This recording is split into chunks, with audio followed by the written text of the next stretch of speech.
ನಮಸ್ತೆ ಸ್ನೇಹಿತರೆ, KLN trending ಅಪ್ಡೇಟ್ಸ್ಗೆ ಸ್ವಾಗತ ಸುಸ್ವಾಗತ. ಸ್ಥಳೀಯ ಕೈಪಾಳ್ಯದಲ್ಲಿ ಬಣ ರಾಜಕೀಯ ಜೋರಾಗಿ ನಡೀತಿದೆ. ಅದರಲ್ಲೂ ಇನ್ನೇನು ಕೆಲವೇ ತಿಂಗಳಲ್ಲಿ ಸ್ಥಳೀಯ ಚುನಾವಣೆಗಳು ಬರಲಿದ್ದು, ಶಾಸಕ ಪ್ರದೀಪ್ ಈಶ್ವರ್ ಬೆಂಗಳೂರು ಬಾಯ್ಸ್ಗೆ ಸರಿಯಾಗಿ ಗುಮ್ಮಿ ತಮ್ಮ ನಿಲುವು ಏನು ಅಂತ ಸ್ಪಷ್ಟಪಡಿಸಿದ್ದಾರೆ. ಅದೇನದು ಅಂತ ಈ ವಿಡಿಯೋದಲ್ಲಿ ಒಂದಷ್ಟು ಮಾಹಿತಿಯನ್ನು ನಿಮಗೆ ತಿಳಿಸೋ ಪ್ರಯತ್ನ ಮಾಡ್ತೀನಿ. ಅದಕ್ಕೂ ಮುನ್ನ ಇಂತಹ ಮತ್ತಷ್ಟು ಟ್ರೆಂಡಿಂಗ್ ಮಾಹಿತಿಗಳಿಗಾಗಿ ನಮ್ಮ ಚಾನಲನ್ನು ಇನ್ನೂ ಸಬ್ಸ್ಕ್ರೈಬ್ ಆಗಿಲ್ಲ ಅಂದರೆ ಈಗಲೇ ಸಬ್ಸ್ಕ್ರೈಬ್ ಆಗಿ ಬೆಲ್ ಐಕಾನ್ ಮೇಲೆ ಕ್ಲಿಕ್ ಮಾಡಿ.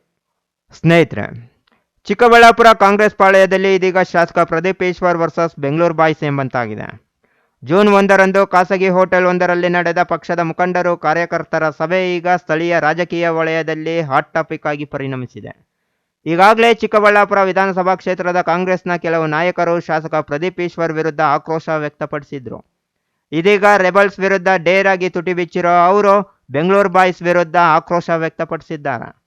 ಜಿಲ್ಲಾ ಉಸ್ತುವಾರಿ ಸಚಿವ ಡಾಕ್ಟರ್ MC ಸುಧಾಕರ್ ಅವರೇ ಹೇಳಿದ್ರೂ ಸಹ ವಿರೋಧಿ ಬಣವನ್ನು ನಾನು ಹತ್ರ ಸೇರಿಸೋದಿಲ್ಲ ಅಂತ ಗುಡುಗಿದ್ದಾರೆ. ಅಂದಹಾಗೆ ಚುನಾವಣಾ ಪೂರ್ವಭಾವಿ ಸಭೆ ಹೆಸರಲ್ಲಿ ಕಾಂಗ್ರೆಸ್ ಮುಖಂಡರು ಮತ್ತು ಬೆಂಬಲಿಗರ ಸಭೆಯನ್ನು ಶಾಸಕ ಪ್ರದೀಪ್ ಈಶ್ವರ್ ನಡೆಸಿದರು. ಸಭೆಯಲ್ಲಿ ತಮ್ಮ ವಿರುದ್ಧ ಯಾರ್ಯಾರು ರೆಬೆಲ್ ಆಗಿದ್ದಾರೆ ಅಂತ ಅವರ ವಿರುದ್ಧ ಫೈರ್ ಆಗಿದ್ದಾರೆ.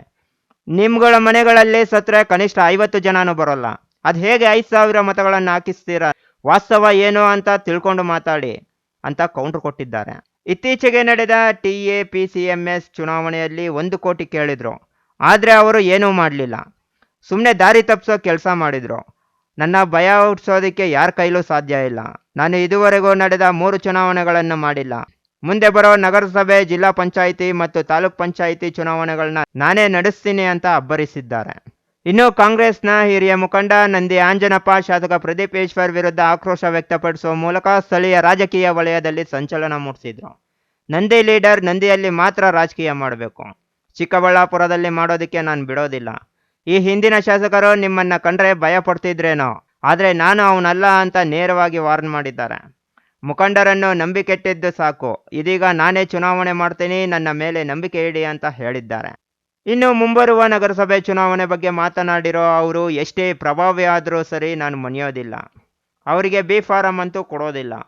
ನಾನು ಈಗಾಗಲೇ ನಮಸ್ತೆ ಚಿಕ್ಕಬಳ್ಳಾಪುರ ಮೂಲಕ ಪ್ರತಿ ಮನೆಗೂ ಭೇಟಿ ನೀಡಿ ಅವರ ಸಮಸ್ಯೆಗಳಿಗೆ ಸ್ಪಂದಿಸಿದ್ದೀನಿ. ನಿಯತ್ತಾಗಿ ಪಕ್ಷಕ್ಕೆ ಕೆಲಸ ಮಾಡೋರು ಎಲ್ಲೋ ಇದ್ದಾರೆ. ಪಕ್ಷ ಸಮರ್ಥನೆ ಮಾಡಿಕೊಳ್ಳದೇ ಇರೋರು ನಾಯಕರಾಗೋಲ್ಲ. ಮುಂದಿನ ಚುನಾವಣೆಗೆ ನಾನೇ ಟಿಕೆಟ್ ಕೊಡ್ತೀನಿ ಅಂತ ಖಡಕ್ ಆಗಿ ಹೇಳಿದ್ದಾರೆ. ಇದೇ ಸಂದರ್ಭದಲ್ಲಿ ಚುನಾವಣೆ ಖರ್ಚಿನ ವಿಷಯವೂ ಸಹ ಪ್ರಸ್ತಾಪ ಆಗಿದೆ. ಸುಧಾಕರ್ ಅವರು ಚುನಾವಣೆಯಲ್ಲಿ ಅಷ್ಟು ಕೋಟಿ ಖರ್ಚು ಮಾಡ್ತಾರೆ, ಇಷ್ಟು ಕೋಟಿ ಖರ್ಚು ಮಾಡ್ತಾರೆ ಅಂತ ಅಂತಾರೆ.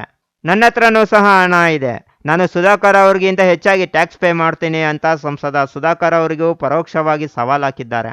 ಸಚಿವ ಸುಧಾಕರ್ ಅವರು ಎಲ್ಲರನ್ನೂ ಕರೆದು ಮಾತನಾಡಿ ಅಂತ ಹೇಳಿದ್ರು. ನಾನು ಮಾತನಾಡಲ್ಲ ಅಂದಿದ್ದೀನಿ.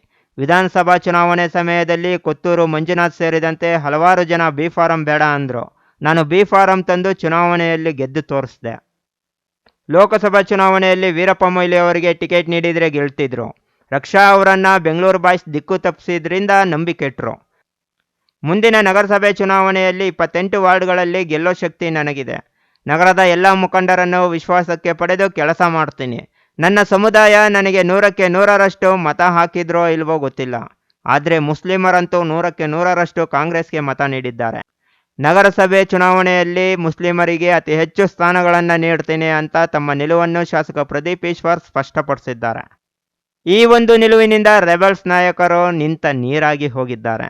ಇನ್ನೇನಿದ್ರು ಚಿಕ್ಕಬಳ್ಳಾಪುರ ವಿಧಾನಸಭಾ ಕ್ಷೇತ್ರದ ಕಾಂಗ್ರೆಸ್ ಪಾಳ್ಯದಲ್ಲಿ ಶಾಸಕ ಪ್ರದೀಪ್ ಈಶ್ವರ್ ಹವಾನೆ ನಡೆಯೋದು ಅಂತ ಬಹಿರಂಗವಾಗಿ ಹೇಳಿದ್ದಾರೆ. ನೋಡಿದ್ರಲ್ಲ ಸ್ನೇಹಿತರೆ, ಈ ಮಾಹಿತಿ ನಿಮಗೆ ಇಷ್ಟವಾಗಿದೆ ಅಂತ ತಿಳ್ಕೊತೀನಿ. ವಿಡಿಯೋಗೆ ಒಂದು ಲೈಕ್ ಕೊಡಿ, ಕಾಮೆಂಟ್ ಮೂಲಕ ನಿಮ್ಮ ಅನಿಸಿಕೆ ತಿಳಿಸಿ. ಮತ್ತೊಂದು ಟ್ರೆಂಡಿಂಗ್ ಮಾಹಿತಿಯೊಂದಿಗೆ ನಿಮ್ಮ ಮುಂದೆ ಬರ್ತೇನೆ. ಜೈ ಹಿಂದ್, ಜೈ ಕರ್ನಾಟಕ ಮಾತೆ.